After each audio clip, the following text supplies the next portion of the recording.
Hello guys, I am Kunal and I hope you are all doing well. And today's video is gonna be about Indian Air Force XY Group English Set 1. So let's get right into the video. So the first question is choose the anatonims word from the suggested alternatives. First है exonerate, इसका पहला option है reject, दूसरा option है contract, तीसरा option है admit और चौथा ऑप्शन है एक्यूज। तो इसका जो करेक्ट आंसर है वो डी है, ऑप्शन डी एक्यूज। सेकंड है वर्ड एक्यूट, इसका पहला ऑप्शन है शार्प, दूसरा ऑप्शन है क्रिटिकल, तीसरा ऑप्शन है डल और चौथा ऑप्शन है सेंसिटिव। तो इसका करेक्ट आंसर है सी डल। तीसरा क्वेश्चन है give the plural of the given word basis, इसका पहला ऑप्शन है बेसिस, दूसरा ऑप्शन है बेसिस, तीसरा ऑप्शन है बेसिस और चौथा ऑप्शन है बेसियर। तो जो इसका करेक्ट आंसर है वो है ऑप्शन ए बेसिस। चौथा क्वेश्चन है fill in the blanks with correct article, go up dash stairs. तो जो पहला ऑप्शन है द, दूसरा ऑप्शन है एन, तीसरा ऑप्शन है ए और चौथा ऑप्शन है नन ऑफ दिस। तो जो इसका करेक्ट आंसर है वो है गो अप द स्टेयर्स, मतलब ऑप्शन ए द। अगला क्वेश्चन है identify the meaning of the given idiom phrases to fish in trouble waters. Option A है to indulge in evil conspiracies, second है to aggravate the situation, third है to make a profit out of a disturbance और चौथा है to catch fish in disturb waters. तो इसका correct answer है to make a profit out of a disturbance. अगला question है identify the indirect speech. She said to him why don't you go today. Option A is she said to him that why he don't go today. Option B she asked him if he was going that day. Option C asked him why he did not go today. Option D she asked him why he did not go that day. तो इसका correct answer है option D she asked him why he did not go that day. अगला question है choose the synonyms from the word from the suggestive alternative. और word है admonish, इसका पहला option है थ्रीटेन, सेकंड है प्राइज, तीसरा है अपील और चौथा है सपोर्ट। तो इसका करेक्ट आंसर है ऑप्शन ए थ्रीटेन। अगला वर्ड है कंडेंस, इसका पहला ऑप्शन है लेंथन, दूसरा ऑप्शन है एक्सपैंड, तीसरा ऑप्शन है डिस्ट्रीब्यूट और चौथा ऑप्शन है इंटरप्रेट। तो इसका करेक्ट आंसर है बी एक्सपैंड। कंडेंस का सिनोनियम है एक्सपैंड। अगला क्वेश्चन है one who looks at the bridge side of life things will be one word substitute. तो इसका पहला ऑप्शन है थेसिस, दूसरा ऑप्शन है पेसिमिस्ट, तीसरा ऑप्शन है ऑप्टिमिस्ट और चौथा ऑप्शन है अप्यूक। तो इसका करेक्ट आंसर है ऑप्टिमिस्ट, सी। अगला क्वेश्चन है not to qualified for the post will be one word substitute. Option A is qualified, option B is disqualified, option C eligible, ineligible, option D is capable. तो इसका correct answer है option C ineligible.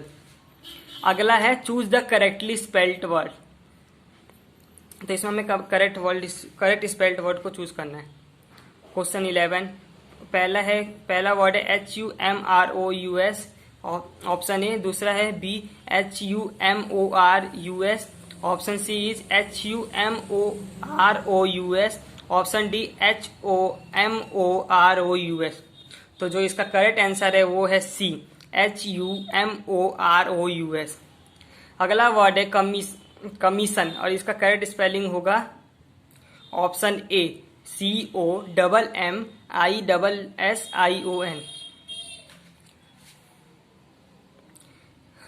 अगला question है fill in the blanks with suitable conjunction. Hardly had we reach the college dash the bell rang. तो option A है that, option B है then, option C है when, option D है through. तो जो इसका करेक्ट आंसर है वो है option C when. Hardly had we reach the college when the bell rang. अगला क्वेश्चन है form an adjective from the given word gloom. Gloom का हमें एडजेक्टिव बनाना है। तो ऑप्शन ए है ग्लूमी, ऑप्शन बी है ग्लूमिड, ऑप्शन सी है gloomy, option D है ग्लूमर। तो जो इसका करेक्ट आंसर है वो है ऑप्शन ए ग्लूमी। अगला क्वेश्चन है select the correct word the principal dash the peon to let the girl come in. तो ऑप्शन ए है सेड टू, ऑप्शन बी है हैज सेड, ऑप्शन सी है order to, option D है ordered. जो इसका correct answer है वो है option D, ordered. The principal ordered the peon to let the girl come in. अगला क्वेश्चन है identify the correct preposition. Success consist dash industry. Option A है in, option B है of, option C है with, option D है for. तो जो इसका correct answer है वो है option A, in. Success consist in industry. अगला क्वेश्चन है fill in the blanks with correct word. Sita dash a sweet song. Option A है सिंग, ऑप्शन बी है सिंगिंग, ऑप्शन सी है सिंग्स, ऑप्शन डी है सैंग।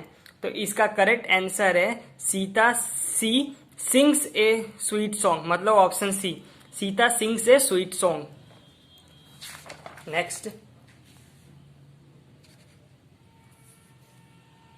अब ये पैसेज है, चलिए पैसेज को पढ़ते हैं। The last half of my life was spend at one of those painful epochs of human history during which the world seemed to be getting worse, where past vices which had seemed to be definitely have turned out to be only temporary.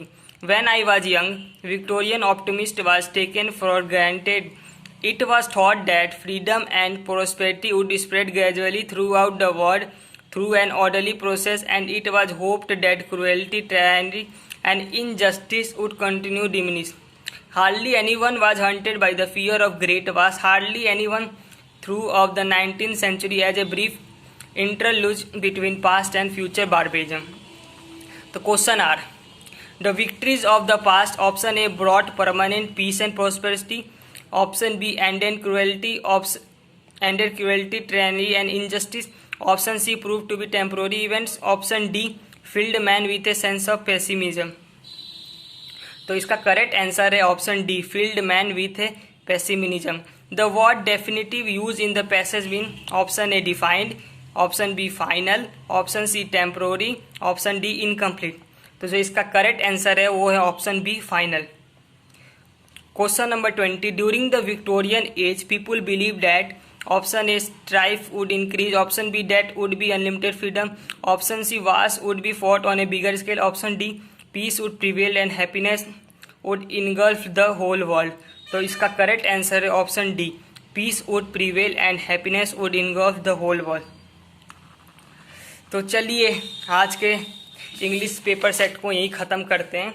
अगर आपको video अच्छी लगी, मतलब thank you for watching my video. If you want to continue my series, subscribe the red button और बगल में जो घंटा बज रहा है उसको जरूर दबा लीजिए। Thank you.